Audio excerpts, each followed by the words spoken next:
मंगलवार को वोटिंग है हाटपिपल्या विधानसभा उपचुनाव के लिए और हमारे साथ में देवास की विधायक गायत्री राजे पवार हैं जो कि हाटपिपल्या के उपचुनाव की सह प्रभारी भी रही हैं और लगातार उन्होंने क्षेत्र में मेहनत की है और दिन रात एक किए हैं। आज हम उनसे बात करते हैं कि कितनी राजे ने तैयारी की है और क्या मतदाता का कल उन्हें आशीर्वाद मिलने जा रहा है।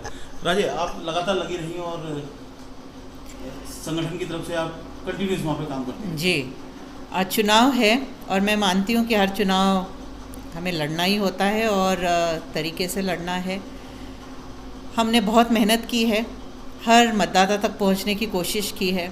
हमारी अलग अलग टीमें, हमारा पूरा संगठन जो लगा हुआ है और बहुत हद तक हम कामयाब भी हुए हैं और मेहनत का फल बहुत जल्दी हमारे सामने होगा। कल वोटिंग होगी और जो जनता जनार्दन का आशीर्वाद होगा वो सर्वमान्य है। राजे, लोग योजनाओं के बारे में बात करते हैं। भाजपा में भी कई योजनाएं शिवराज सिंह चौहान के समय से चली है, तो लगातार जो योजनाएं चल रही हैं और जो चूँकि 15 साल से पहले भी शासन रहा है, सब कुछ रहा है, तो अब भाजपा को लोग वोट क्यों दें? क्या ऐसा आप लोग करेंगे कि लोग आपको कंटिन्यू रखें उसमें और सरकार बनाए रखें? देखिए सौरभ जी, सबसे बड़ी उपलब्धि भारतीय जनता पार्टी की सरकार की और शिवराज सरकार की है वो ये रही है कि उन्होंने उनके कार्यकाल में जन सेवा और जन के हित में बहुत काम किए हैं। 300 से ज़्यादा योजनाएं चलाई थी जो 15 महीने के कांग्रेस कार्यकाल में सब बंद हो गई थी, सब ठप थी। और जनता जानती है कि इन 15 महीनों के कांग्रेस कार्यकाल में जो पहले की योजनाएं थी बंद हुई और उन्होंने कोई नई योजना भी शुरू नहीं की, कोई भी विकास का काम शुरुआत नहीं हुई है। आज जब कांग्रेस के नेता या कार्यकर्ता वोट मांगने जाते हैं तो उनके पास एक शब्द नहीं है बोलने के लिए कि उन्होंने उनके 15 महीने के कार्यकाल में क्या किया है। और वैसे ही हम अगर गिनाएं तो हम गिनाते गिनाते थक जाएंगे कि 15 साल में हमने क्या उपलब्धियां हासिल की हैं। और अभी विगत मार्च से जब से फिर से हमारी सरकार बनी है, इतने महीनों में ही हमने करोड़ों की लागत से विकास कार्य हर विधानसभा में हुए हैं।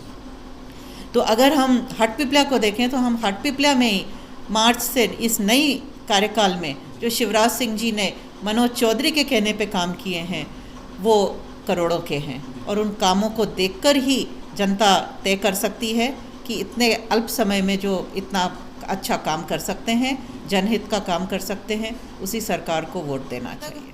हमारी पार्टी का सवाल है, हमने हमारे कैंडिडेट के ऊपर भरोसा जताया है और जिस तरह से हमारा नेतृत्व है माननीय शिवराज सिंह जी चौहान, वैसे भी जनता के बीच में आते रहते हैं, जनता का सुख दुख में शामिल होते हैं और चुनाव है तो उन्होंने ज़्यादा मेहनत की है। और आप देख ही रहे हैं कि दिन में 4-4, 5-5 सभाएं करना और उसके बाद जाके मुख्यमंत्री जी का दायित्व निभाना, इस सब चीज़ों में बिल्कुल पूरी तरह से खरे उतरते हैं माननीय मुख्यमंत्री जी और उनका सपोर्ट रहा है, उनका आशीर्वाद रहा है। और हमने जो देखा है कि कितने भी स्टार प्रचारक हों और माननीय मुख्यमंत्री जी का एक जो लोगों से कनेक्ट है वो अतुलनीय है। तो हमें भीड़ को बोलना नहीं पड़ता है या बुलाना नहीं पड़ता है कि मुख्यमंत्री जी आ रहे हैं, भीड़ तो ऐसी आ जाती है और लोग मामा मामा करके जो चिल्लाते हैं वो आप लोगों ने भी कवरेज किया। बहुत ही ज़्यादा आशीर्वाद लोगों का है और लोग जानते हैं कि गलती की है उन्होंने पिछले चुनाव में भाजपा को कहीं ना कहीं 2-4 सीटों से पीछे रखने की, तो उसे सुधारेगी जनता। राजे, आपने तो लगातार मेहनत की है, साथ में महाराज विक्रम सिंह भी लगातार कई विधानसभाओं में लगे रहे और एक युवा नेतृत्व के रूप में उभर के सामने आए हैं, क्या कहेंगे इसके बारे में? जहाँ तक आप जानते हैं स्वर्गीय महाराज तुकोजीराव पवार साहब का भी एक बहुत बड़ा कनेक्ट था इस पूरे संभाग से और प्रदेश के एक बहुत बड़े हिस्से से। तो उनसे जुड़े हुए लोग, मेरे परिवार से पुराने तरीके से जुड़े हुए लोग, स्वाभाविक है कि वो मुझसे और मेरे बेटे से जुड़े हैं और मेरे बेटे ने महाराज उनके पिता के जाने के बाद इस संबंध को ताज़ा रखा है और उसी के तहत पार्टी ने उनको आदेशित किया था कि आगर और सावेर में भी जाके समय दें। सुहासरा के लिए भी बोला था पर मैंने ही बोल दिया था कि हाटपिपल्या में उनकी ज़्यादा ज़रूरत है, मैंने उनको का ज़्यादा समय हाटपिपल्या में मांग के रखा।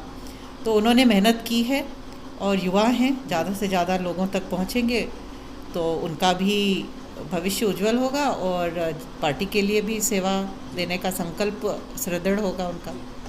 राजे, कल वोटिंग का दिन है और मतदाता तैयार है और मतपेटियां भी प्रशासन की ओर तैयार है। आप क्या कहना चाहेंगे मतदाताओं से?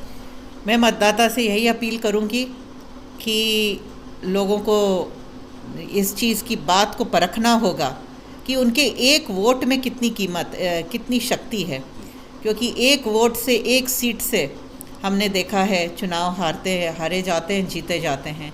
तो उस एक वोट की कीमत जाने, ये बोलकर घर पे नहीं बैठे कि मेरे एक वोट से क्या होता है, सभी लोग तो कर रहे हैं। जब हम देखते हैं कि हवा चल रही है या अच्छी लहर है किसी पार्टी के लिए, जैसे भाजपा के लिए है अभी, तो जब वोटर घर बैठ जाता है ये वो सोच के कि मेरे एक वोट से क्या फ़र्क पड़ेगा।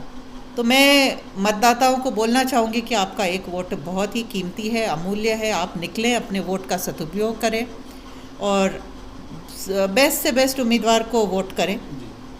तो ये थी गायत्री राजे पवार और मतदाताओं से अपील है कि अधिक से अधिक मतदान करें, अपने लोकतंत्र के, अपने हक और अधिकार के लिए अपना वोट जरूर करें और अपना जो भी सर्वमान्य व्यक्ति है उसको जरूर चुनें। देवास लाइव के लिए सौरभ सचान।